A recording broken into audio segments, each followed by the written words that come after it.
구원의 확신 7번 구원 받았는가? 사도행전 13장 1절 말씀. 안디옥 교회에 선지자들과 교사들이 있으니 곧 바나바와 니게르라 하는 시므온과 구레네 사람 루기오와 분봉왕 헤롯의 젖동생 마나인과 및 사울이라. 젖동생은 일반적으로는 함께 젖을 먹고 자란 형제를 말하고, 여기서 젖동생은 어릴 적 왕의 자녀들과 함께 왕궁에서 자란 사람이나 자기의 유모가 낳은 아들이나 딸을 말해요. 니게르는 무슨 뜻일까요? 흑인이란 뜻이에요. 그럼 시므온이 흑인이었을까요? 아니면 그만큼 피부가 까매서 별명을 붙였을까요? 새롭게 보여졌는데 이 말씀을 현대 성경으로 한번 볼까요? 사도행전 13장 1절에 안디옥의 교회에서는 바나바와 사울 외에 흑인이라는 뜻의 니게르라는 별명을 가진 시므온과 구레네 사람 루기오와 영주 헤롯 왕의 젖동생 마나인 등이 예언자와 교사로 일하고 있었다. 니게르는 별명이었지요.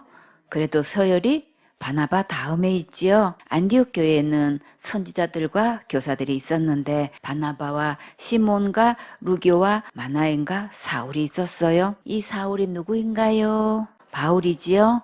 안디옥 교회에 왕의 젖동생이 지도자로 출석할 정도면 규모가 어느 정도인지 알겠지요? 우리나라 역대 대통령들이 어디 교회에 출석하셨는지 혹시 아시나요? 이승만 초대 대통령은 정동교회 다니셨고, 김영삼 대통령은 충현교회 장로셨지요. 박근혜 대통령은 명성교회 참석하셨고, 이명박 대통령은 소망교회에 다니셨지요. 모두 구원받고 함께 천국 갈 수 있으면 정말 좋겠지요. 우리도 천국에 가면 예수님과 함께 보좌에 앉아서 세세토록 왕노릇하게 돼요. 본문 말씀에서 사울은 왜 맨 뒤에 이름이 기록되었을까요?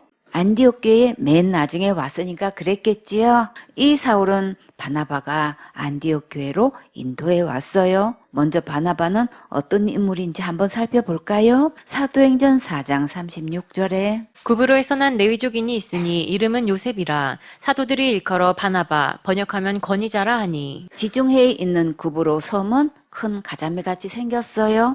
바나바는 레위 족속이었고 본 이름은 요셉이었어요. 근데 이 요셉에게 사도들이 바나바라는 이름을 지어 주었어요. 바나바는 번역하면 권위자라고 하는데 현대 성경에 보면 바나바는 위로의 아들이라는 뜻으로 권면과 위로의 사람을 말해요. 사도들이 새 이름을 지어준 것을 보면 바나바의 성품을 알 수 있겠지요. 사도행전 4장 37절에 그가 밭이 있음에 팔아 값을 가지고 사도들의 발 앞에 두니라. 바나바는 밭을 팔아서 하나님께 드릴 수 있는 믿음의 큰 그릇이었어요.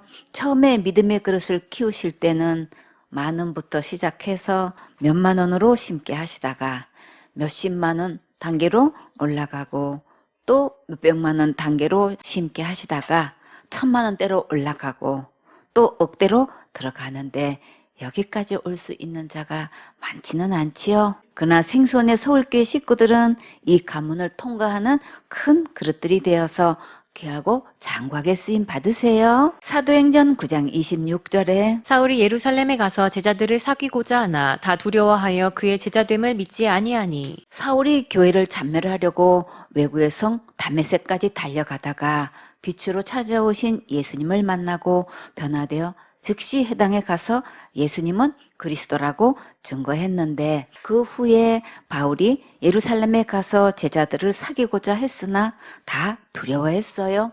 어떻게 저런 사람이 예수님의 제자가 되었을까 하고 다들 믿지 않았을 때 바나바가 사울을 사도들에게 데리고 갔었어요. 사도행전 9장 27절에 바나바가 데리고 사도들에게 가서 그가 길에서 어떻게 주를 본 것과 주께서 그에게 말씀하신 일과 다메섹에서 그가 어떻게 예수의 이름으로 담대히 말하던 것을 말하니라. 바나바는 사울이 사도들 앞과 제자들 앞에서 예수님을 만난 것을 담대히 간증했는데, 그 중에 헬라파 유대인들과 변론했을 때 그 사람들이 사울을 죽이려고 했어요. 사도행전 9장 28절에 사울이 제자들과 함께 있어 예루살렘에 출입하며 또 주 예수의 이름으로 담대히 말하고 헬라파 유대인들과 함께 말하며 변론하니 그 사람들이 죽이려고 힘쓰거늘 형제들이 알고 가이사랴로 데리고 내려가서 다소로 보내니라. 사울은 이렇게 하여 자기 고향 다소로 가게 되었어요.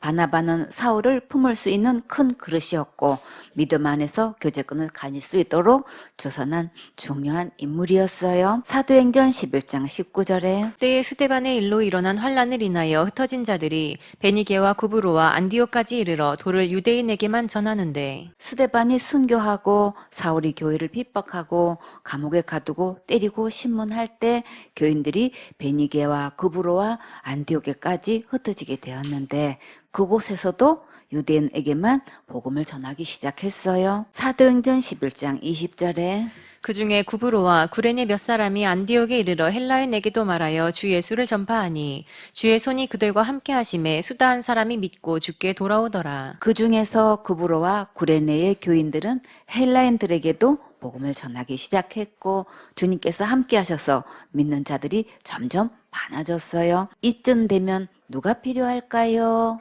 영적으로 이끌어 주실 교회 지도자가 필요하지요. 사도행전 11장 22절에 예루살렘 교회가 이 사람들의 소문을 듣고 바나바를 안디옥까지 보내니 이렇게 해서 예루살렘 교회에서 안디옥에 바나바를 교회 지도자로 보내게 되었어요. 사도행전 11장 23절에 저가 이르러 하나님의 은혜를 보고 기뻐하여 모든 사람에게 굳은 마음으로 주께 붙어 있으라 권하니 바나바는 하나님께서 하신 일을 보고 크게 기뻐하면서 모든 사람에게 확신을 가지고 주님께 붙어 있으라고 권면했어요. 사도행전 11장 24절에 바나바는 착한 사람이요 성령과 믿음이 충만한 자라 이에 큰 무리가 주께 더하더라. 바나바는 착한 사람이고 성령과 믿음이 충만한 자라고 하셨어요. 그 결과 큰 무리가 주께 더해지는 사역의 열매를 맺었어요. 마태복음 5장 16절에 이같이 너희 빛을 사람 앞에 비추게 하여 저희로 너희 착한 행실을 보고 하늘에 계신 너희 아버지께 영광을 돌리게 하라. 착한 행실은 하나님께 영광을 돌리게 돼요. 우리는 먼저 착한 행실을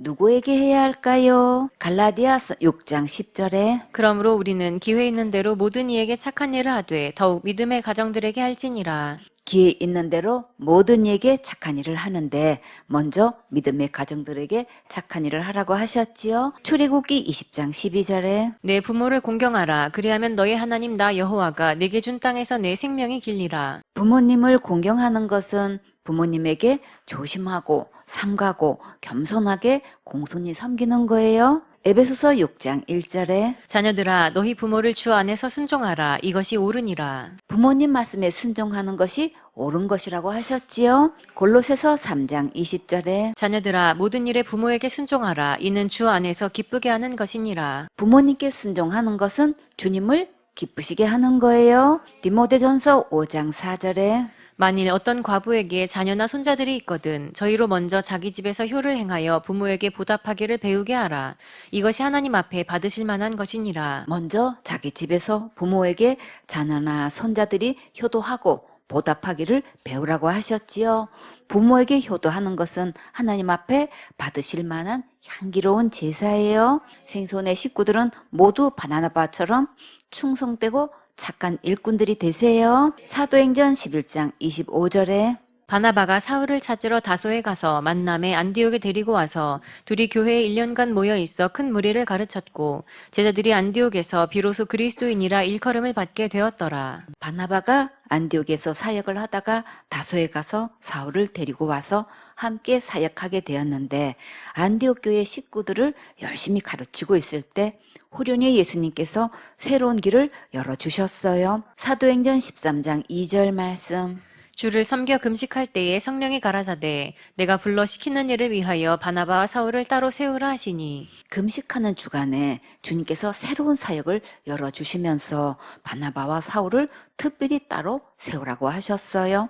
사도행전 13장 3절 말씀 이에 금식하며 기도하고 두 사람에게 안수하여 보내니라. 다시 이 문제를 놓고 금식하며 기도하고 두 사람에게 안수하여 보내게 되었는데 앞으로 생손의 식구들도 새로운 사명지로 갈 때에는 이렇게 기도하고 안수하고 보내면 좋겠지요. 사도행전 13장 4절 말씀 두 사람이 성령의 보내심을 받아 실루기아에 내려가 거기서 배 타고 구브로에 가서 실루기아는 안디옥 교에서 가장 가까운 항구예요. 여기서 배를 타고 바나바의 고향인 구브로로 향했는데 구브로 섬의 모양은 생선 중에 큰 아구나 가자미처럼 생겼어요. 구브로는 구리라는 뜻으로 지중해에서 세 번째로 큰 섬이에요. 구리 생산지로 유명해서 이름이 구브로로 불려졌대요. 구브로 사람들이 복음을 듣고 안디옥에 가서 복음을 전하여 안디옥 교회가 세워졌어요. 바나바도 바울을 지도자로 세우기까지 많은 헌신을 했지요. 처음 출발하는 전도 행선지를 이렇게 바나바의 고향인 구브로로 가는 것은 많은 의미가 있지요. 이곳에 많은 정착민이 있다는 것은 첫 여행에 많은 위로가 되고 힘이 되지요. 호주에 트윈 형제 가정이 있어서 가서 예배드리기 참 좋았어요. 이렇게 시작해서 주님께서 이끄시는 대로 어디든지 갈 수 있는 훈련이 되었어요. 주님께서 이렇게 선하게 1차 전도 여행을 인도하심을 보고 새롭게 감사했어요. 사도행전 13장 5절 말씀. 살라미에 이르러 하나님의 말씀을 유대인의 여러 회당에서 전할세 요한을 수종자로 두었더라. 살라미는 구브로 섬에 있는 항구인데 실루기아 항구에서 가장 가까운 항구였어요. 이곳에서부터 다니면서 유대인의 여러 회당에서 복음을 전했어요. 수종자는 따라다니면서 곁에서 심부름하고 물건도 대신 들고 시중 드는 사람을 말해요. 바나바와 바울을 따라다니면서 요한이 잔심부름을 하면서 시중을 들었어요. 구약에서도 선지자들을 따라다니면서 수종 드는 자가 있었지요. 모세의 수종자는 누구였나요? 요수아였지요. 엘리야의 수종자는 누구였나요? 엘리사였어요. 여기서 어떤 공통점을 찾을 수 있나요? 이들 수종자들은 나중에 후계자가 되었지요. 그러면 마가 요한을 수종자로 세우신 것은 엄청난 축복이 기다리고 있는 거지요. 주님께서 여러분에게 이 일을 맡기시면 큰 기쁨으로 아멘 하시겠어요? 수종자의 마음으로 심으면 주님께서 이렇게 엄청난 큰 축복을 상상초월로 주셔요. 마가 요한은 어떤 축복을 받았을까요? 성경 66권 중에 마가복음을 기록할 수 있는 큰 은총을 입게 해주셨지요. 여러분이 심는 모든 것도 하나님의 기념책에 기록해 주셔서 큰 상급으로 보상해 주셔요. 다 같이 심는 대로 거두리라. 더 크게 심는 대로 거두리라. 더 많이 심는 대로 거두리라. 생선의 식구들은 많이 심고 크게 심어서 하나님께 영광 돌리는 축복의 주인공 되세요. 사도행전 13장 6절 말씀. 온 섬 가운데로 지나서 바보에 이르러 바 예수라 하는 유대인 거짓 선지자 박수를 만나니 바보는 구브로 섬에서 실루기아 항구로부터 저 위쪽으로 끝에 있는 항구예요. 이곳에 총독이 있는 것을 보면 중심 도시 같지요. 여기서 유대인 바 예수라 하는 선지자를 만났는데 바울은 이 선지자를 뭐라고 했나요? 거짓 선지자라고 했지요. 이 거짓 선지자를 또 뭐라고 했나요? 박수라고 했지요. 박수는 남자 무당을 말해요. 어떻게 유대인 선지자가 무당이 될 수 있을까요? 거짓 선지자는 누구의 종인가요? 사탄의 종이지요. 그럼 무당은 누구의 종인가요? 사단의 종이지요.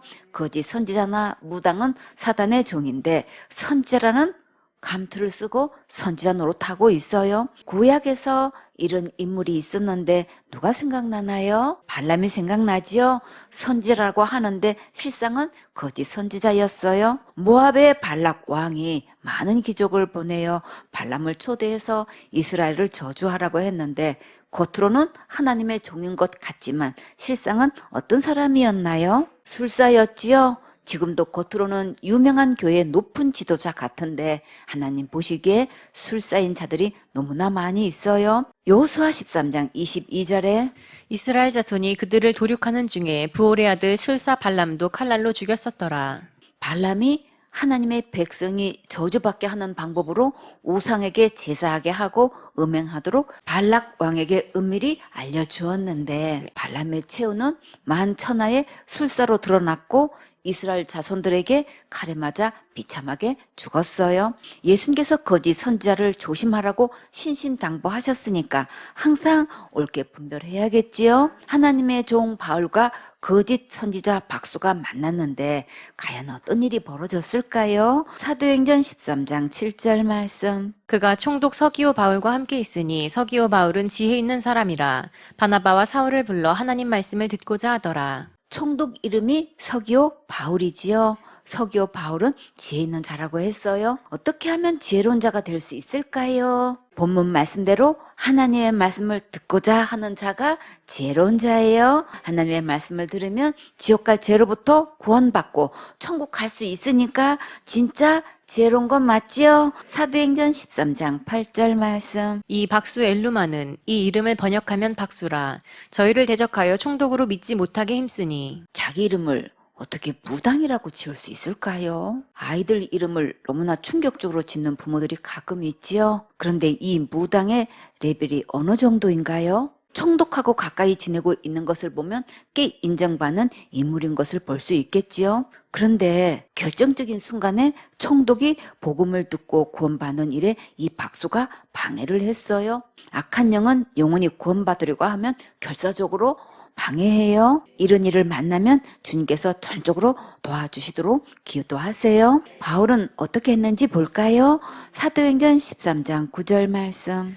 바울이라고 하는 사울이 성령이 충만하여 그를 주목하고. 바울은 방해하고 있는 박수 엘루마에게 주목하여 악한 영에게 강렬한 눈빛을 쏘아보며 명령했어요. 사도행전 13장 10절 말씀. 가로되 모든 괴계와 악행이 가득한 자요 마귀의 자식이요 모든 의의 원수여 주의 바른 길을 굽게 하기를 그치지 아니하겠느냐. 이 말씀을 현대 성경으로 한번 볼까요? 사도행전 13장 10절에 기만과 악독이 가득 차고 모든 선한 일의 원수인 이 악마의 자식아 언제까지 주께 대항할 작정이냐. 간사하게 남을 속일 깨만 내고 기만과 악독이 가득 차고 모든 선한 일의 원수인 이 마귀의 자식은 언제까지 주께 대항할 작정일까요? 당장 주의 바른 길을 굽게 하기를 그치지 않겠느냐 하고 바울이 큰 소리로 호통을 쳤어요. 바울의 이렇게 엄한 모습은 처음 보는 것 같지요? 영혼이 구원을 받는데 방해하면 하나님께서 가만두지 않으셔요. 이 박수의 운명은